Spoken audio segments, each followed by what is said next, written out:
So, welcome to the 8th episode of the Council.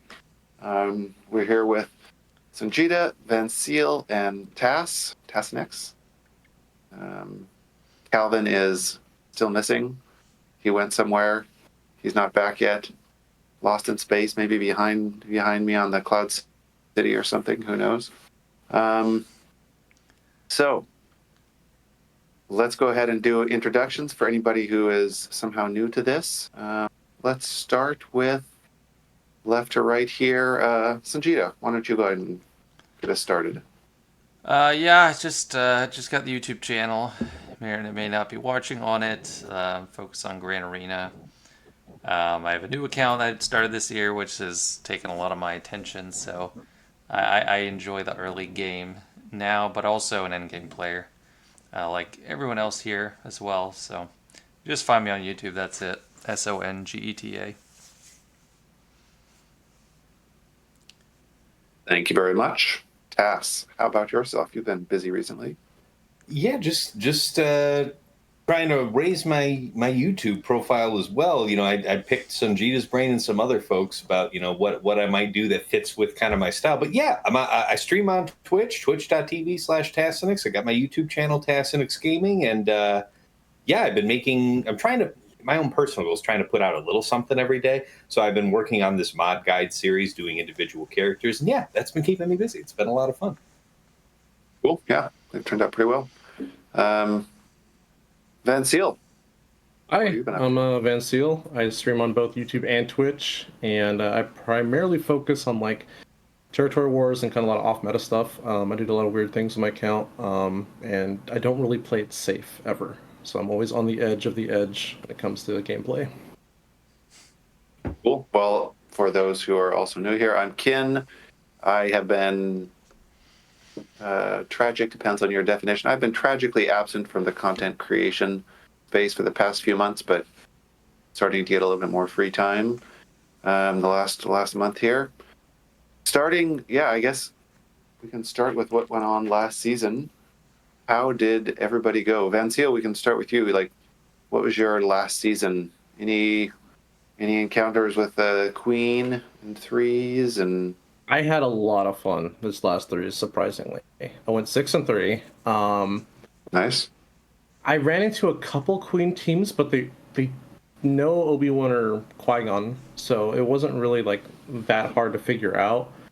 I did use Queen to almost clean up a solo Rey. Unfortunately, she revived and I timed out. But yeah, Queen is really, really good. I imagine with her full team, once everyone gets those new marquees, she's going to be very oppressive at fives. I set Bane the entire season, and he did his job. He got me a couple holds here and there. He drew out C, he drew out JMK. I think one person threw SLK Ardum, so I was like, all right, you're getting bad banners, you're using a GL, I'm not. I'm okay with that. So, and then Chips was about the same as it's ever been, so. But other than that, it was a pretty good season. I'm looking forward to fives. Yeah, it was interesting on ships. I think this is the first season. I mean, I saw it a bit last season, but not everybody had comeuppance at full stars for last season. I saw Radis on defense, I think, 3 times, 3 out of my 6 matches, which is, I mean, what sort of meta are we in when we have Radis on defense? It seems quite crazy. But it's actually a decent banner stripping team, depending on what comp. Yeah, I mean, basically, if you have something set such that you're going to be drawing their Chimera, because Chimera is just finger looking good, just 75 on that all day, every day. Other things may be a little less clean. I definitely saw a bunch of Radis on defense, and considering that a lot of people say both Profundity and Leviathan, it's a wash, whatever you'd put on defense. So why the hell not? Yeah. It's interesting. It seems like ships are very much hard now to not get 72 to 74 average for all of your fleets. Like, there's almost no combination of ships that you can use that will get you lower than that, unless you literally put every strong fleet on defense and your opponent does the same. So And I have a question then for fleets. and this pertains to my whole season because I was asking all my viewers, like, I don't know what to do with my Millennium Falcon anymore. Like, I don't know where to put it. So I was putting it with Leviathan to trip people up. They're using Chimera, and it would, like 50-50, it would trip them up, cause the hold. Sometimes it wouldn't get called out properly. But the thing is, I've noticed I don't need my Falcon on offense with Profundity anymore, because if I do Profundity versus Negotiator, still full banners. If I do Profundity versus Profundity and they have the Falcon, you just have to outplay the AI, and you should be able to beat them to ult, or just kill their Outrider and Falcon and you win. So I'm like, Profundity without Falcon is actually not bad. And I'm like, I don't know what to do with my Falcon anymore. I'd like to use it as a reinforcement to surprise somebody, but yeah, it's kind of an interesting dilemma I came across last season. Just use it as What a do you use reinforcement your- with Profundity then. And then it can call everyone to assist when it comes in. That's true. That's Seriously. true. That might be a good idea, actually. Yeah. What do you use your Profundity for on offense? Like, what do you use against Executor or Triple Attacker? Triple Attacker, I'm still using First Order. Oh, okay. First Order always worked. I mean, you'll lose if you get bad RNG, but I mean, First Order's always been a counter. But doesn't it average like 68 or 69 banners? Sometimes, but I mean, as long as you're in control of it and you get those stuns, like, you're usually pretty okay on banners. But like I said, the trade-off is my Falcon, it may or may not get a hold if they throw Chimera against Leviathan. Because once the Yeah. Falcon comes out, your Defender's gone, your Interceptor's gone, your whole fleet just loses to that one ship. But Yeah, interesting No. puzzle. I've been really keeping my Profundity to use versus Executor or Triple Attacker just because it's, horrible RNG, you get 72, normal RNG, 74, 75, which is sort of I also don't play to full clear, so that I get Yeah. I can drop banners here and there. It's like, so yeah. Very true. How did your season go, Tass? What stood out? Anything weird? Anything fun? 6-3, and it's just I'm starting to accumulate a little bit of rust. How many months can go by where more than half of my matches are these Aurodiums that we're getting saddled with out here? Don't get me wrong. I'm not here to complain about the crystals. The crystals are nice, but the experience where in like only 4 of the matches in the entire season were against real people, and I lost 3 of them. And, maybe a little more actual relevant experience a little earlier in the season might have saved me a loss. Something like that. You never know for sure, but it's just one of those things where it's like, you're in the fight, you make the mistake, you see what the mistake was. It's like, oh, I know I've done something like this sooner, but it didn't matter because I was doing this to blow out some Aurodium guy. So I would have never have looked for it the way that I looked for it here. So yeah, 6-3, but it still feels gross because I lost more than I won on real matches. So yeah, it's about trying to actually get somewhere while only having a few real matches in a season, like less than half of your matches. Yeah, that's very unfulfilling. Yeah, I never really thought about that aspect of being in the Aurodium version, the Aurodium tippy top of Kyber, I guess. That's quite the downside, I guess, in terms of being able to practice and really see some. It is an interesting problem because I'm like towards the bottom end of Kyber right now. And I'll go up against some people who are like, they're missing 2 GLs. And I'm like, first off, props to you for making it this high, but I'm like, how the heck did you make it this high? Yeah. But that's a real person, though. I'm fighting a guy where, like, the best thing on his roster is his, like, Gear 4 or Relic 4 Darth Revan, right? No GLs. It's like, you ain't learning nothing from that. You can't try to learn nothing from that. You can casually 59, like, everything in 3 versus 3.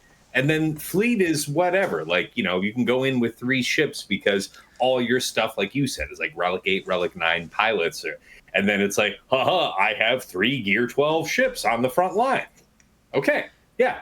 I get nothing from that. I get the crystals. That's it. Yeah, Task got okay. So when I thought you said Aurodium, I thought you meant like lesser players. Oh no, I'm not shitting you, Van Seal. I'm talking about that bug that we've been like whining about. Oh, okay, okay. Yeah, That's the what you're Aurodium Aurodium is Road. getting Yeah, bugged yeah, yeah. up into Okay. the top of Kyber. Yeah, Okay. no, it's still this way. Months out, Wow. months And it's and grown months out. now. Yeah, It they don't It's like the fix continues. top it. There are new 50, names coming in 55 or every something. season. Like it is a continuing work. You know, Oh man, I don't jeez. know. I don't know that you can say worsening in the sense that it doesn't feel like it's accelerating. Like we're getting an increasing over and over and over higher proportion of Aurodiums. But you're Yeah. still getting trickled in every season. A couple, three, That's 4, 5. wild. Yeah, It's Tassinix. ridiculous, dude. Because what's up? Yeah, I was just gonna read some of your scores. You got 2084 to 10, 2098 to 10, 2120 to 0, 2115 to 65. Come at me, bro. Yeah. Look at what I can do when I'm Jesus. 14.5 million to their 4.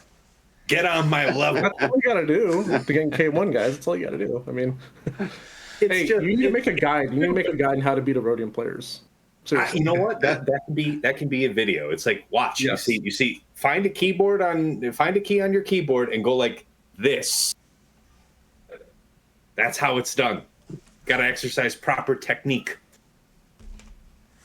Yeah, because I'm looking in the. Well, I'm not sure the leaderboard is actually correct. The GG leaderboard corrected it. But yeah, it's crazy. When I was counting, I think at the beginning of week 3, it went up to 54 or 55. Wow. Where the last like big chunk of them was. In that top 55, I think probably 5 to 10 were real players. I want to say that in the top 50 at the early part of last season, it was unironically 48 out of the top 50 were Aurodiums. Or something like. Yeah. It was like 38 of the top 40 or like 48 of the top 50, something like that. Something where it is so incredibly skewed. And so there's 2 problems that they've created now, right? Like eventually they got to get rid of the Aurodiums out. Fine. Let's say that they magically filtered all them out and they go back to where they're meant to be. Now you've got these guys that have been stuck having to fight them for months. Like for example, at the top, number 1 Kyber is Kabuki Warrior, who has been isolated with 7 other Aurodium accounts for literally 4+ months. His rating is such that I think I was talking with Dagger about this the other day, and he said it's like the guy could lose like bordering on nearly 3 months consecutively. To then come into line with who's the actual next legitimate opponent that would be at rank 2. That's terrible. So, yeah, I don't know. The game mode doesn't exist for him anymore, essentially, because you can't just not play because then you lose on the crystals. Yeah, so here's me complaining about getting rusty. This guy's just gone out to the pasture. Did he change his name? Yeah, he's like male or something. Male. That's what I'm seeing. Yeah, it's 4,927 is his rating. Yeah, and what's the look down the ranking since you're already there? What's the next ranking of like the next non-Aurodium player? So I'll look at the next non-Aurodium. I was just looking at yours. You are at 4106. Mm-hmm. So it's 400 difference. So, okay, 4106. What did you say? The 49 or some shit that he has? 4,900. Yeah, it's like 30. Yeah. 3 matches per 100, sort of. Is Habs fan a real player? I don't know. It does not in Mickey. Okay, no, that's an Aurodium player. Okay, Aesop is there, so I'll look at him. He's at 4701. So he's like less than 300 behind. I don't think he'd get Only through a 3 months? season. Or 3 weeks. If Kabuki or Mail lost for a full season, I think he'd fall below. But that is still a really big difference because you are top 50? You're 18 and you're at 4,100. So that's insane. Yeah. It's an easy fix if they manually remove the players from Kyber 1. Yeah. Then the actual ranking doesn't matter. It's just relative. But while those points are in there, it's virtually impossible to catch up in not impossible, but I mean, if you consider that if you win everything in a season, you're making like 300 points ish, something like that. you can't meaningfully climb against him is the point. They would have to manually intercede. And I know that I've talked about this here and anywhere and everywhere else where you might see me. Like they announced, what was it? It's got to be 4+ months ago now when they put out that little blurb, hey, we're aware of it. And the only purpose that they put out with that, they said that we're looking into it, yada, yada, yada. The subtext was, we see your tickets, we see your emails, we see your complaints, fucking stop, yeah? Yeah. That's what that was. That's what that was. It's not, we're not coming at you with a timeline for a solution. We haven't even identified all the elements of the problem, but we are tired of hearing your shit about it. So just keep paying, pay pigs. The thing is, though, this is probably the least impactful of all GAC bugs that exist. I don't know. Maybe so. Maybe so. I'll cop to that. It's very impactful for a few people, band. Like TAS. It's very impactful for few people now, though, because let's say they do fix the problem for TAS, and what's to say new people that haven't had this problem are going to experience it later. And you then you're always going to have this revolving door of group. At first, it doesn't feel like a problem. At first, it feels like, I get a freebie. Yeah. Everybody's okay with a freebie once in a while. Sure. It's only maybe after a few months of this.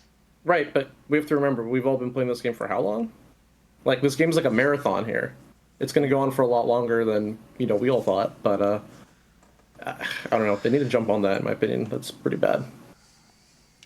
Yeah. So on that pleasant note, Sanjita, how was your practice or real play this past GAC season? I have real play. I'm not up as high as TAS. I didn't know until I just looked at the new and improved. I don't know if improved Swig.gg. I was 5-4, so it was kind of a mediocre season for me. I feel like 6-3 is like I feel good. 5-4, it's like I think I was getting crushed week 1 just because, like, I always get crushed at the beginning of 3v3 because I have, like, no datacrons. I have, like, barely any time to get any. And then in 5v5, it's much better. I wish they flipped those. I've said that before. I wish that datacrons that got introduced in 5v5 because there's fewer teams. You don't need as many.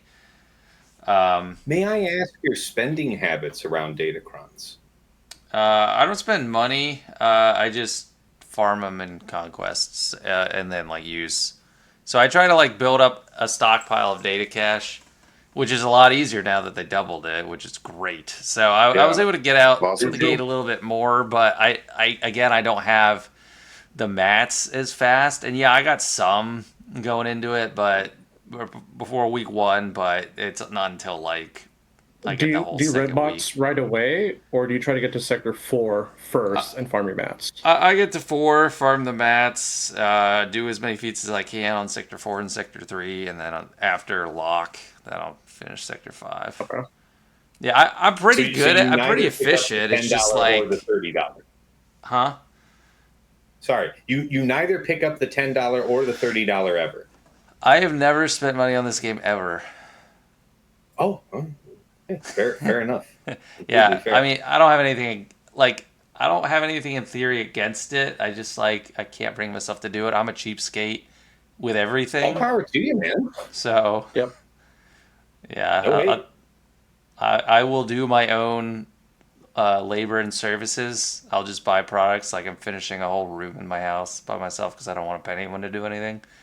Because I don't know, it's just too expensive.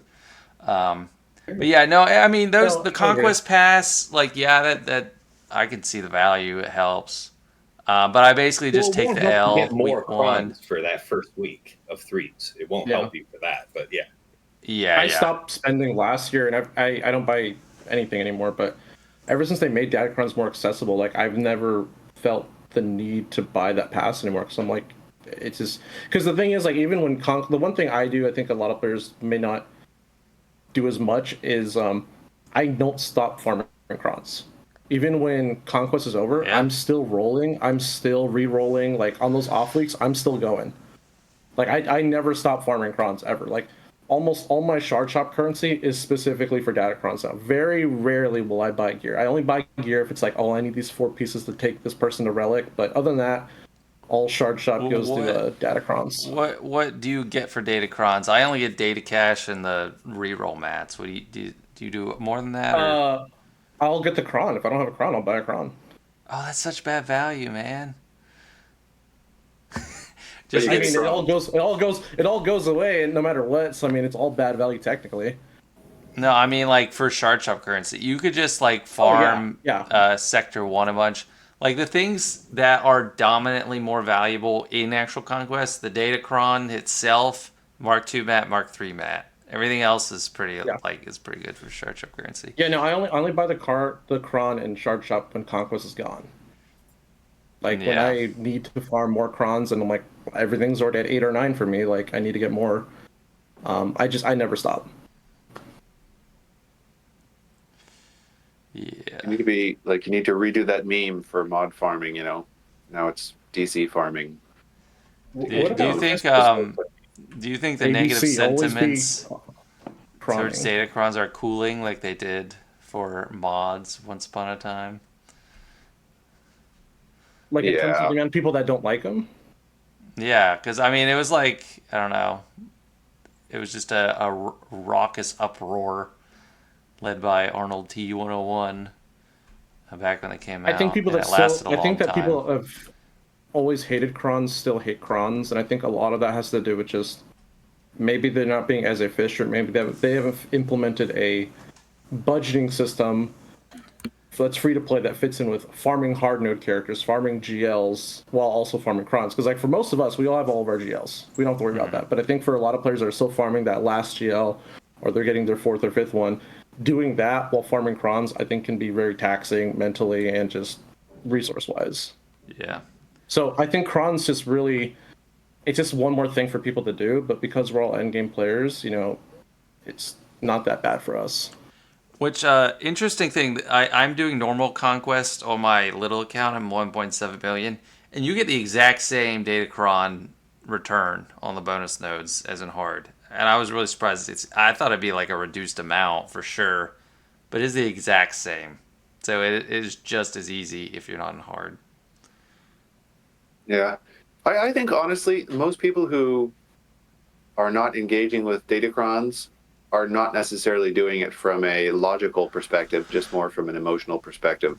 But Yeah. from everything I have seen, especially for newer players, frankly, well, newer, a year old or something like that, sort of post the implementation phase, it works. It fits in pretty easily with whatever they're doing, and it gives a huge power boost. So, once you start having some relic characters that it can apply to, why not? Yeah. I mean, I So, love them. Angita, let me ask, what's Yeah. your personal practice for that first, at least for the first week of conquest? Like I've long stuck to the guns that a player could completely free to play style have a very strong roster of datacrons, but it would depend on you being able to do 6 refreshes a day in conquest. So that means that if you're trying to stay strictly within like your daily crystal income budget, that means that you might be diverting, like I like to go 6 refreshes on mods. I might divert those last 3 into conquest if I'm constrained, or if I'm otherwise good on signal data, I might divert cantina refreshes so that I get my 6. But like if I'm doing that, and this is assuming no, because I never go for the $30 pass. There's a great economic argument for it, but let's say that we're sticking to your camp, not spending money on it. If you did the through the 100s for that first week, I've come out somewhere between 10, 12, something like that, level 9s. Not optimized level 9s, but they're there. And I've got like the key ones that I'm looking for that first week. And I'm in a great position for, week 2 of that conquest for barreling through.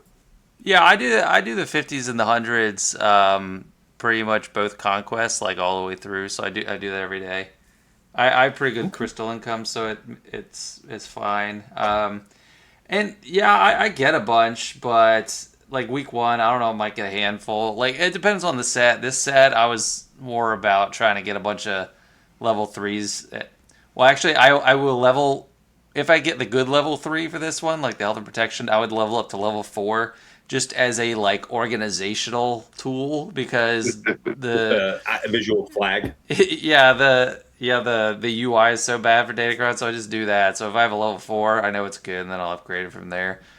But yeah, I mean, yeah, I can get a few, but I have limited coverage because for each set, I don't have any self-sufficient full sets.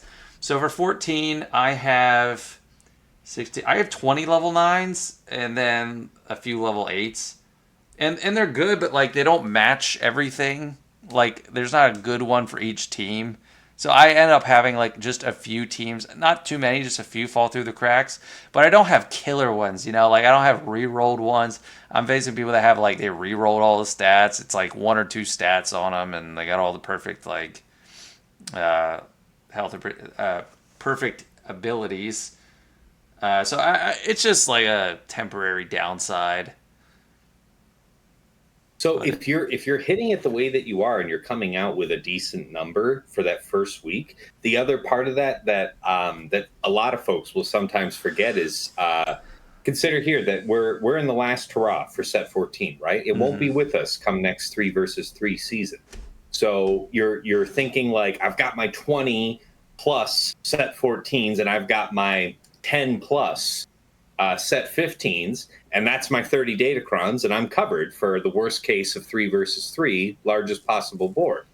But then when set 14's gone, you would need to have had not less than 20 set 15s to be in a good position so that when you're farming up the new set 16 in that first week, if you hit your 10, you're still met for your full 30. Yeah, it just depends on the quality of this. Too. It depends on the quality of this set that you're keeping. Set 13 was really good because Dow at the protection up was a broad level 3. But then with 14, the level 3s aren't that good. So this one was a rougher one for me than normal. But like it does reflect in my stats. I just realized this because of the way they changed Swig.GG. I'm 21-15 the last four 3v3 seasons. 58%, or I have a 58% win rate in 3v3, but 66 in 5v5. Because once I get around to 5v5, I have a glut of them. Like I don't like you only need 22, right, at the least. So, but no, I mean I'm a very efficient like player. I'm very good at exploiting the different value structures, and it's just something. It's kind of a loss the first week. I just accept it. And also I have zero level 9 reroll mat or level 3 reroll mats for the level 9. So that's something I'll just never be able to get. It's like if I don't roll it right on the first level up, then it's like okay, I don't have this level 9. So because you have spent them because your guild doesn't win TW. I was going to say that's a weird way of saying my guild's shit at TW, but yeah. Because like no, because you don't get a TW. Right. You get level 3. You get that late stage. Or you only get like one TW, right? That's the new set. You get two sets of TW payout per month, right? Two TW. Yeah, payouts but the timing. I'm pretty sure you get at most one TW with the new mats before the first week, like the Tuesday, Wednesday one. Yes. Usually. Yep. Yes. Yeah, and I mean, be sure, if you're fighting people that got it set up, you definitely know they spent money. There's no illusions there. Yeah, so I think we'll get a cron set where it leaks early, where it's like, oh, we're doing a TW where we got 3 sets active at once. That's only happened once, I think, for TW. But yeah, I think it happens like once every. I think it's like every 4 or 5 months. It happens once. Because I know it happened last year, and it was. Nobody really cared because like it wasn't that great of a set, but last time it happened, it was kind of a bigger deal. Yeah, I mean we're okay at TW. We're not like Gauntlet or anything. Which I don't know if Gauntlet even like has super high win rates anyway. Let me see in your leg. But if I heard somebody say, "Yeah, man, I'm just not getting a lot of those mats that come out of TW wins," it's like, we have a 72% win rate past 6 months. It's pretty damn good. That's not bad. Yeah, it's good. Like we're good. It's just like it doesn't happen, and the timing doesn't line up. Like you're just screwed. Yeah. I don't. Mostly just pulling your leg anyway. No, I know. I don't know though. Like I'm trying to think now. I'm like, do we get one before? Because I feel like I haven't had any level 3s for the new set in a while. You absolutely will. Right now, you are in defense setting period for a TW. No, I have them now. I mean, for the first week of 3v3. That's it. Like after that first week of 3v3, I'm fine. Like everything, Yeah, people yeah. could say I'm a whale, but Well, other times too, what I've done, because like I don't spend money in the game anymore either, is like sometimes if I get a TW win and I'm like, you know what, this set's gonna expire, I just save the level 3s so they convert for the next set. So that's something you could they also don't do. convert to They the convert to same. level 2, don't they? Yeah, Do they they convert? convert down. Oh, they Yeah. convert down. You take Oh. they switch to the next set type and you take a penalty. You take a haircut Oh. on what that's actually worth. I've lost so Yeah, many. yeah. That Oh, Use yes. those oh. things. Oh, Yeah, use yes. the How level about threes. 120? Oh, yeah. Nah, All right, yeah, well, they don't convert. So I have my plenty bad. of the first two, but Okay. Fair enough. it's a Thanks for mystery. going That in depth on that. they're very opaque with Talking how the about conversion is. overpowered datacrons or not overpowered datacrons. Sort of going back to the Queen introduction and talking about how she impacted this last week or this last season, and maybe depending on, well, I'm sure Tass fought Queens in TW with her datacron, obviously, or not hers, but Padawan Anakin's pay to win Obi-Wan? datacron. Obi-Wan, yeah. Do you guys think so in my opinion, with the trio of the Queen and the new Qui-Gon and Anakin, or Obi-Wan, sorry, plus a couple of others. I think there's a lot of, depending on what you want to do, you can put a number of other GR characters in that those two other slots. But with the Queen, with a full Gungan squad at Relics, and with Bane, from my perspective, those three characters or those three sets of characters, they're more powerful than any of the GLs. Like if you compare them objectively against what they can kill or defend against. The only thing is with the Queen, obviously she has a Datacron. Bane has a Datacron too, though it doesn't make a huge difference, and he's only offense. And okay, well, yes. Yeah, you forgot who you were talking to. 99% No, of he's the, only offense. He's only offense. I'll stand by that. No, But man, no, I know you. I know people like you and Fatal are out there in the trenches setting them sneaky ass backwall banes on people. Don't bullshit like you don't do that. Like you know nothing about that. See no evil, hear no evil. do you guys think that this is really, they've introduced a new power tier, or it's just the fact that the characters are new and people haven't worked out the best defenses for them? Most people don't have them in relics. I mean, besides Bane. I mean, And there's good DCs for them. I don't say Bane's a new tier. Like Bane's his own tier. I mean, I don't know how long Queen Amidala is going to be amazing without her Datacron, or like once she loses her good Datacron, how she'll be. But Bane is definitely his own tier. He's in his own world. And Gungans are really good, but I mean, there's stuff. There's targeted stuff that can beat him. But it does feel like these new sets of characters, they don't have like one strong point and then like other weak points. They do everything well. They got great survivability. They have great initiative. They got great damage. Like it's not like a paper tiger team like Imperial Troopers. Like you need to, or I don't know if that's the right term for it, but like, or glass cannon. It's not like they need to go first. If they don't, they're screwed. Or it's not like a stalwart defensive team. They just do everything well. I think Inquisitors are also in that bucket too. There's just no weak point. Good point about Inquisitors. To me, it feels like, well, I'm talking Gungans in particular. I think we all agree Bane is just incredibly powerful. But Gungans in particular almost feel like Rey did when she first came out.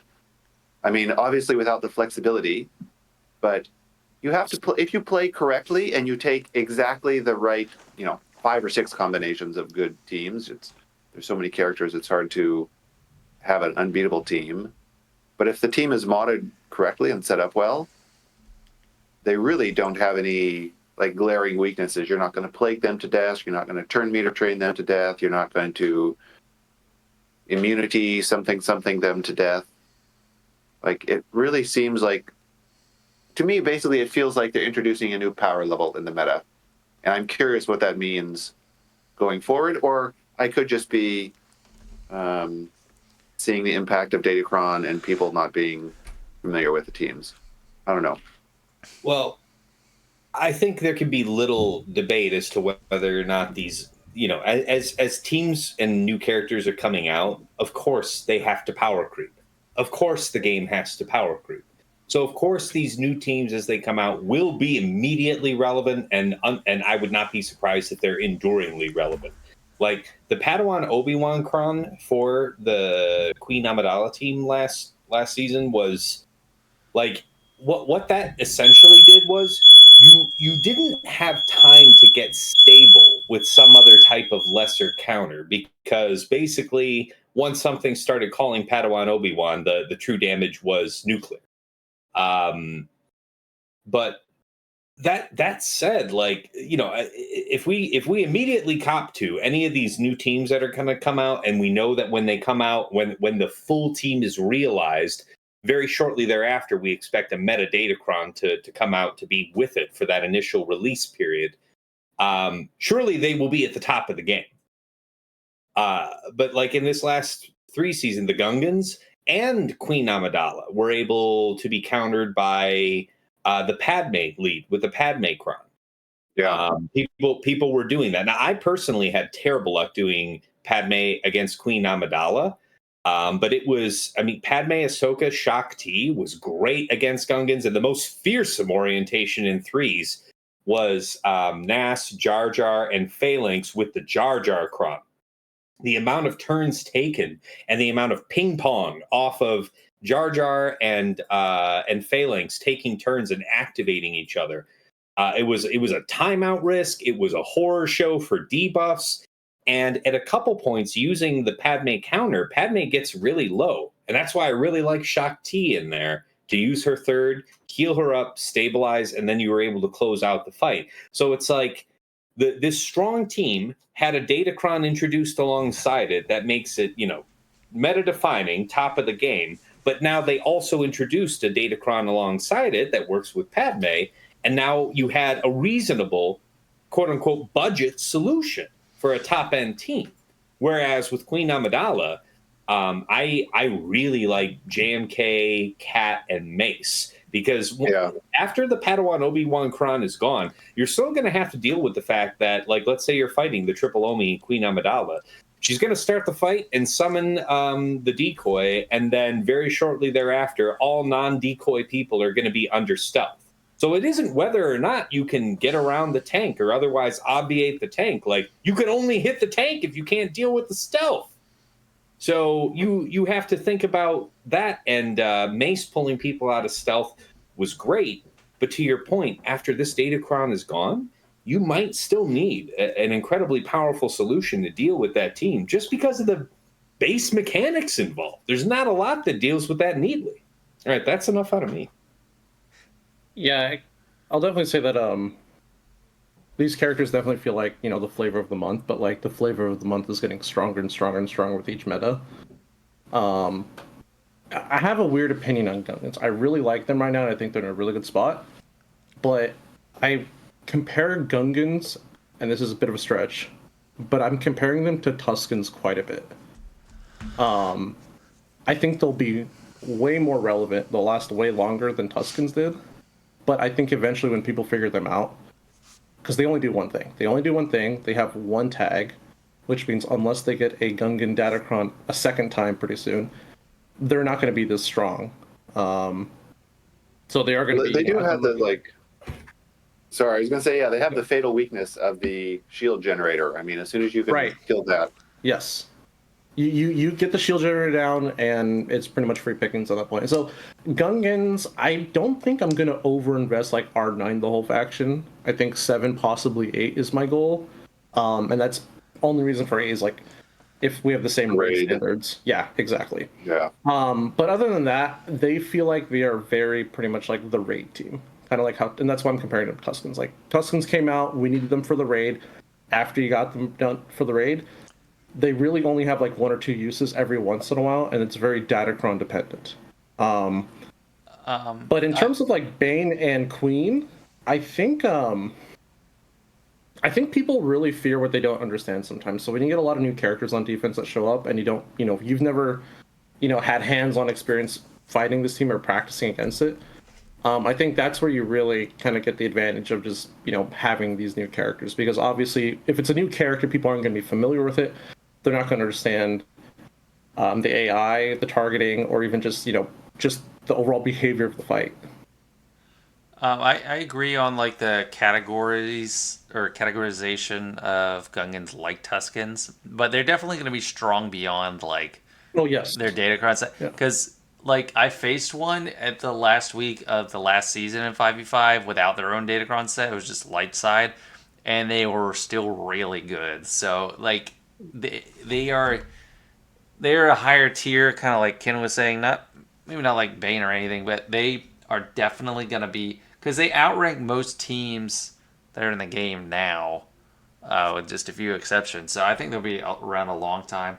And for Queen Amidala, I mean, there is like the lack of familiarity, but her with Qui-Gon and Obi-Wan was it's just the real deal. Like the only thing that was beating it well, like easily, was Bane, and then JMK with Padme Quran. Like other than that, like standard Padme lineup, JMK or no standard JMK lineup, JMK, Cat, and GK was under 50%. Like You know it's why that was crazy. though? You know why the GK part of it was the jam is because what are you gonna do? Like how is Cat and GK gonna help you deal with all non-decoy people are under stealth? What are Yeah. you going to do now? You just time out. I've seen players do it last season. It's a tragedy because you've got the goods, you just can't hit who you want. Exactly, yeah. And But that, I mean, even if you have Mace in there, which solves those problems, that was still 66%. So that's like On they're how the real many deal. attempts? Because I only ran that twice, but it was butter for me both times. Yeah, I mean it's probably something, because you probably have a really. What's your Mace like? Is he R9 or R8 or Okay, 7? fair. There might be something to that. My mace is R9, but he's also prop modded He's what because modded? he's prop modded because back in the day when you were still running Mace with JMK and Ahsoka and you wanted Mace to be called to assist, I had it I set up hate such that that so much. Ahsoka would gain enough max health to have a higher. Yeah, you know where I'm at with this, No, man. I don't want to talk about it. I hate that. I Are you hate that talking so about? much, Wait, Higher, man. are you? higher. Yeah, it's a Did you cancer comp say too. prot as an abbreviation for protection, or prop? Yes, sir. Like Yes, sir. Yes, protection. okay, Yeah, no, prot, prot, not okay. proc. Yeah, that's my bad. No, he is prot modded. That way, when all of the health gains are considered with Ahsoka, she would end up having a higher life total, such that Mace gets called to assist. Ability block I never cost. moved him out of that, and I don't know how important that is for that matchup because I don't feel like he was getting harmed that much.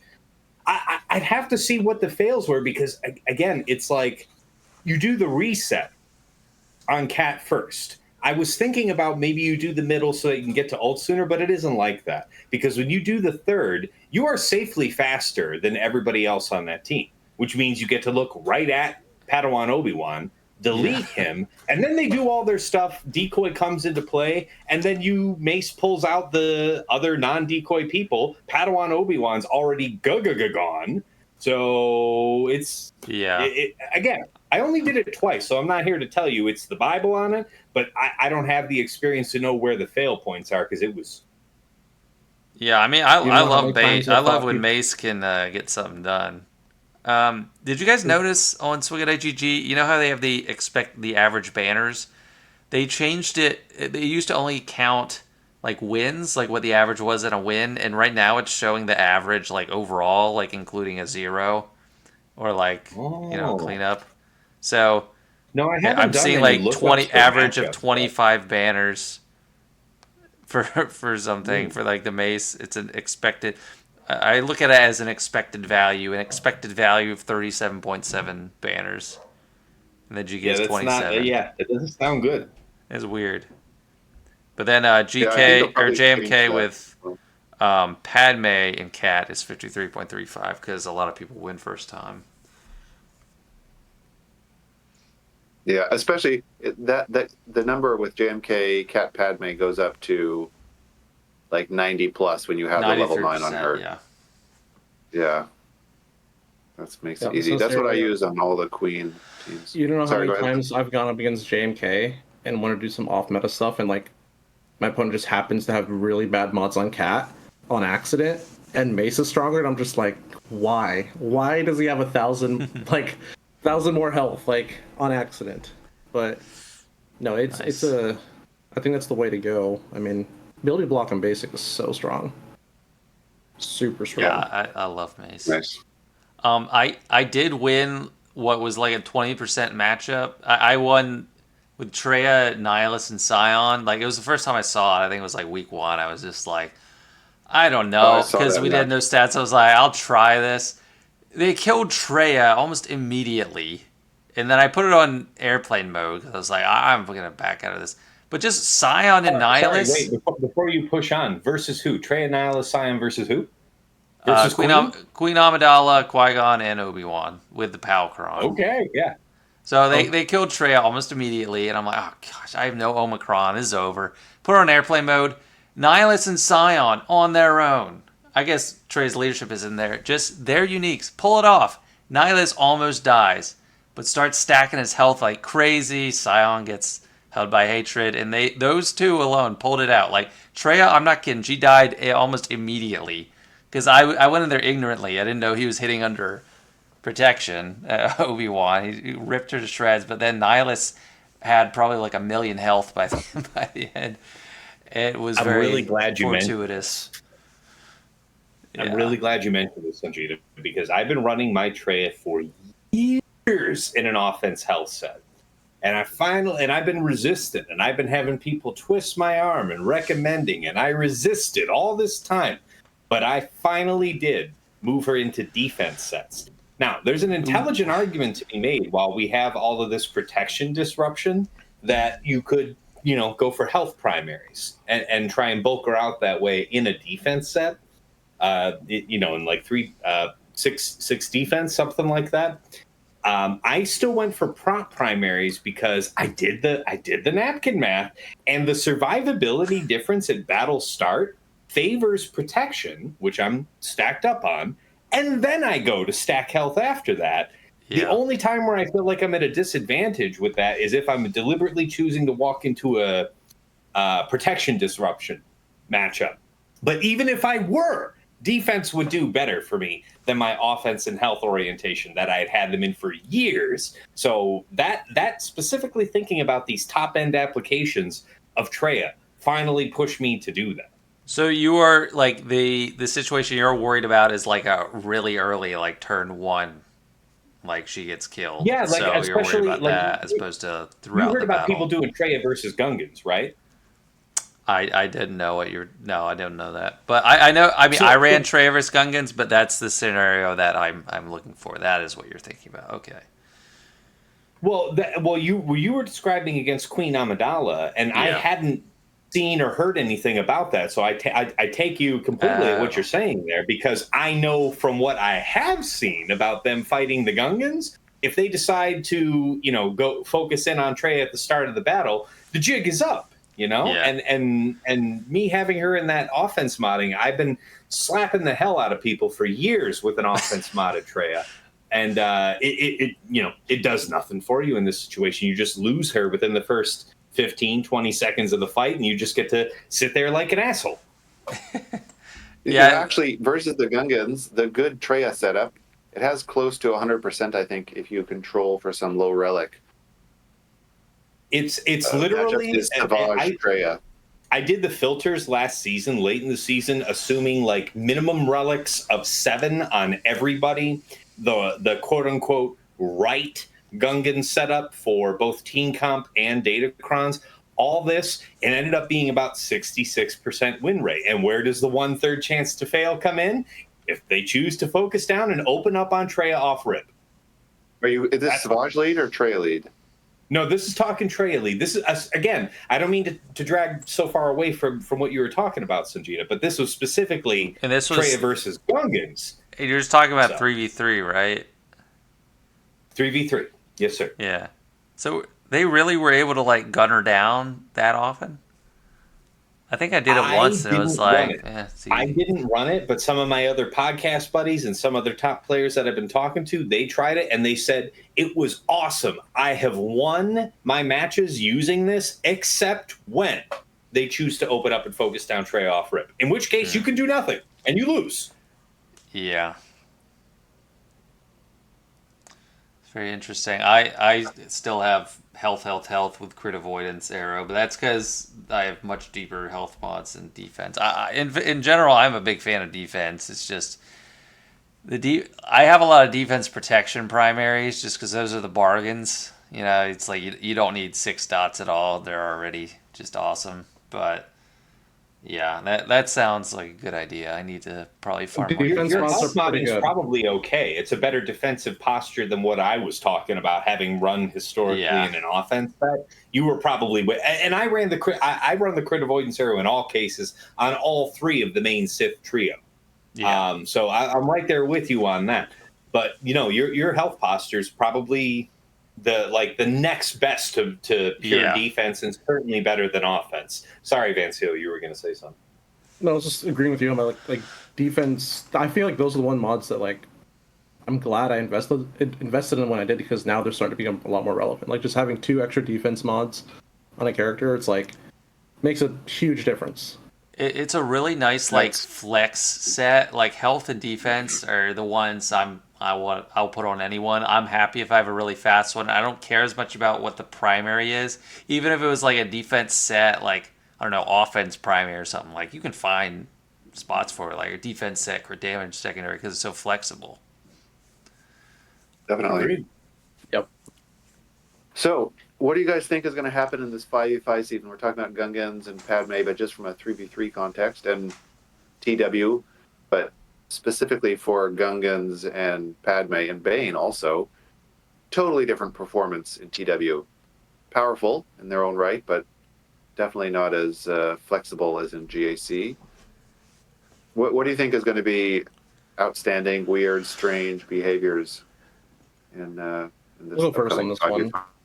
5v5 season? So, in terms of Gungans, I think less than 1,000 people even have Jar Jar right now. But I think people are just going to use whatever they're using in TW to counter Gungans. That's what they're going to use. I think people also have a bigger opportunity to experiment now because now we have 5 characters instead of 3 with the right Gungans, so that's going to be kind of nice. Queen Amidala, though, there's a lot of ways to run her team. I think she's going to be very curious.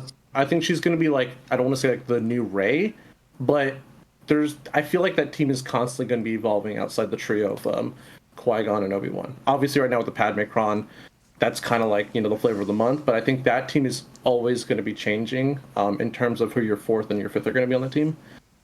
And for Bane, I'm still going to set my Bane on defense. I've actually already transitioned to bulk for Bane. I actually really like bulk with Bane over his Kron right now. But I mean, again, I'm running him with a full team.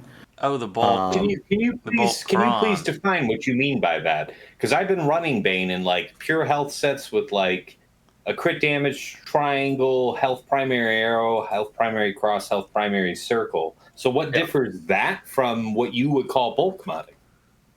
So I'm modding, using right? the new Kron. No, the bulk Kron. Yeah, but I am bulk modding his team. So I'm running him with like the trashiest Sith you can think of. I'm modding him. I have Marauder as my weakest. So Marauder is going to be the one he's going to be stealing health from. But I have Marauder modded with like a crap load of defense. So he has a lot of health steal already. So he should be able to heal himself back up. I got Sith Assassin on the team. I believe I have Darth Maul modded with just protection and defense as well. And then I think the last person on the team is Set. So it's literally just your leftover Sith. And I'm kind of treating it as like a General Grievous type team. Where the longer Bane's around, the more banners he's going to take from you, and the longer you risk of, losing a fight. And you don't want to lose against that team. So you either have to overcommit and throw something like C at it, use C and forget about it. But then using C against Bane plus a bunch of leftover Sith, and the way I look at your Gas 501st is sitting right next to it in the back. Hi. Well, I have Gas with Keller and Beck still, and what I'm doing since I don't have Qui-Gon or Obi-Wan, I'm going to be using Queen Amidala with 501st. Yeah, I might do that too. Because I don't have any Hmm. Omicrons for her either. But like my mentality on the whole Bane, it's like, okay, I can take Bane on offense and I can get full banners against one of your GLs, or would I rather flip that scenario, make you use one of your GLs on my Bane, and you get bad banners? And it's like I'll take the bad banner situation all the time because there's more than one way to get full banners in on offense. You're way more control, you have way more flexibility on offense because you're the one making all the moves. But if I could force my opponent to use a GL and get bad banners, he's going to be on defense every time. It's a good argument. I mean, you're actually this 3v3 season is like there's no way with the Datacrons and Padme or Queen, whatever. I wanted to keep Bane on offense, but in 5v5s there's so many tools. It's quite tempting. I don't Quite think it's tempting. tempting at all. I think it's lunacy, if I'm being honest. I said people But hear what that's they don't understand, and if they want to, I'm an never interrupt your ignoramus. opponent from making a never interrupt your opponent from making a mistake. It's a big gamble, and Yeah. I'm right there with Sanjita. Like, I think especially for week 1 and 5 vs 5, the theme will be overwhelming fear. Like, we have learned from 3 vs 3 what these new Datacrons with Queen Amidala, with the Gungans, are capable of. So certainly where I'm at, people are going to favor keeping enough offensive tools, probably a lighter week 1 defense. And I mean, this kind of defines top level play where everybody has all of the overpowered offensive options, all of the crowns, yada, yada, yada. There's a bit of gamesmanship on that bottom front wall. Maybe I have a whole bunch of GLs in the back. Maybe I don't. You'll have to figure it out. And certainly you would expect both Queen Amidala and Gungans to be on defense to see what they can get. Because even if you win or lose the match, the first week is always about generating intel that's applicable for week 2. Oh, I need to interject something because I just remember this back to when you were talking when we were talking about my first week of 3v3, and you were saying, how do you not have level 3 reroll mats?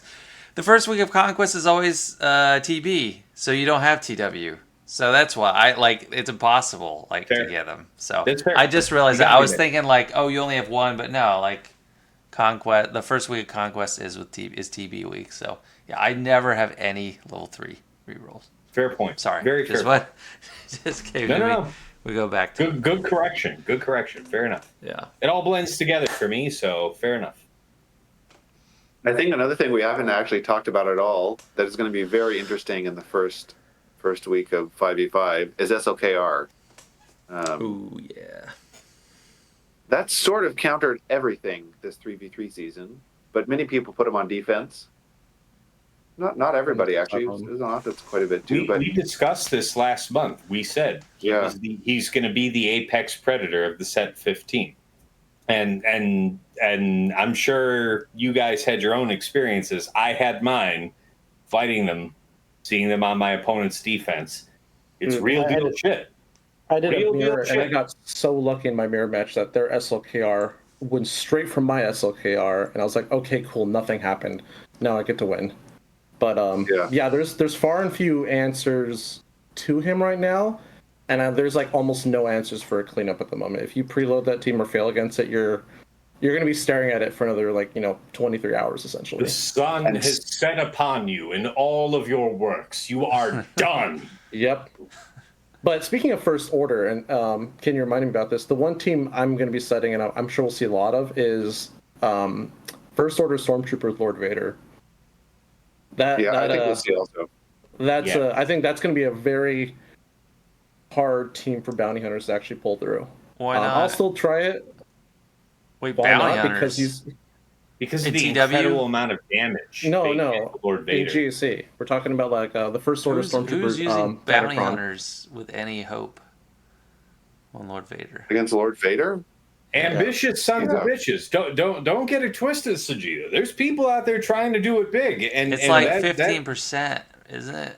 Yeah. Well, that FOST run is there to check those ambitions. I mean, I don't want to take Van Seal's thunder. Go ahead. I don't typically run the Fennec lead. It's either Boss lead or Sign of Django lead. Those are the two I usually go with because I think they last longer. The Fennec lead is wham bam, thank you, ma'am, got my contract, let's win. But like, if you don't, you're dead. The boss lead and the Boba Fett sign of Django lead, it's like if you can get through that initial first set of moves, those teams will last much longer. Like those teams can last the 5 minutes. What Well, about talking about first order. why Go ahead, not Sajid. crew instead of first order stormtrooper? Because he's actually jibes with Lord Because Vader of the lead. level 9 Datacron. Yes, the level 9. Yeah. I don't know if you've read it or not, but it's like I he have, generates 50% armor pen and offense to the leader. Kind of similar to the first order level 6, how it works with anybody. His also works with anybody. Gotcha. I mean, all of us were so 3v3 hopeful at the opportunity to increase the defense, the offensive potential of Lord Vader off rip by that magnitude. Yeah.